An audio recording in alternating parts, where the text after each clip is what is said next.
For the physical situation where you take a rock and you drop it, there's a nice physical equation that describes how far that rock drops in a given amount of time.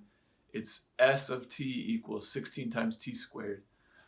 And we saw that you can use the method of increments to figure out exactly how fast that rock is moving after a given amount of time after being dropped. So for example, we looked at t equals 4 seconds. So you drop the rock, and then 4 seconds later, we calculated exactly how fast that rock was moving using the method of increments.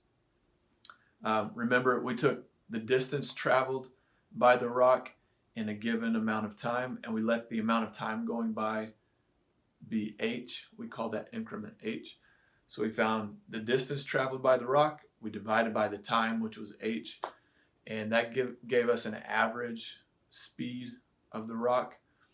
And then we just took that average speed and let the time increment shrink down to 0, and we got the exact speed of the rock at t equals 4 seconds.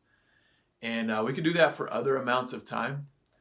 You could hand me any amount of time after the rock has dropped, and I can crunch the numbers and tell you how fast the rock is going after that specific number of seconds. So what I want to think about now is, in the same situation, can we figure out a way to describe how fast the rock is falling for any amount of time without choosing the amount of time first? So in other words, what I want to do is write down a velocity equation or a speed equation for the rock. After you drop it, how fast is it traveling t seconds later? So it'll be a velocity function. We can do this, as you might expect, using the same method, the method of increments. All we have to do is just not plug in t equals 4 basically to what we did.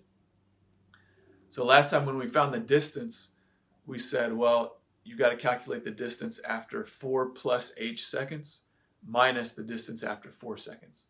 So s of 4 plus h minus s of 4, and then we divided that by the amount of time h.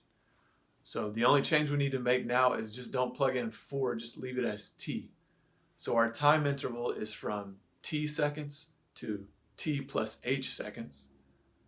So to get the distance traveled by the rock in that time period, we'll just do s of t plus h minus s of t, divide that by h, and then we'll plug that into the equation, s equals 16t squared.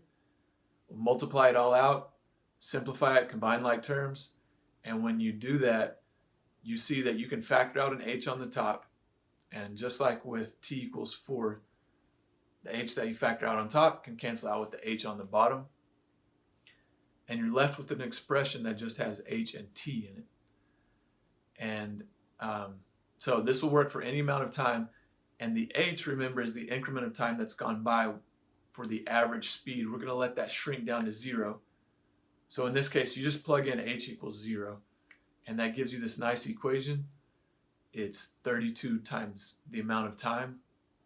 Notice it works for the case t equals 4. If you plug in t equals 4 into that, 32 times 4 is 128. That was the answer that we got. But now we can plug in any amount of time that we want and calculate the velocity immediately. So this method of increments is really nice and powerful for calculating the rate of change, the instantaneous rate of change for something that's traveling in a straight line like this.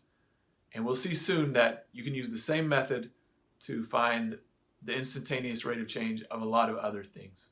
It doesn't have to just be a physical object moving in time.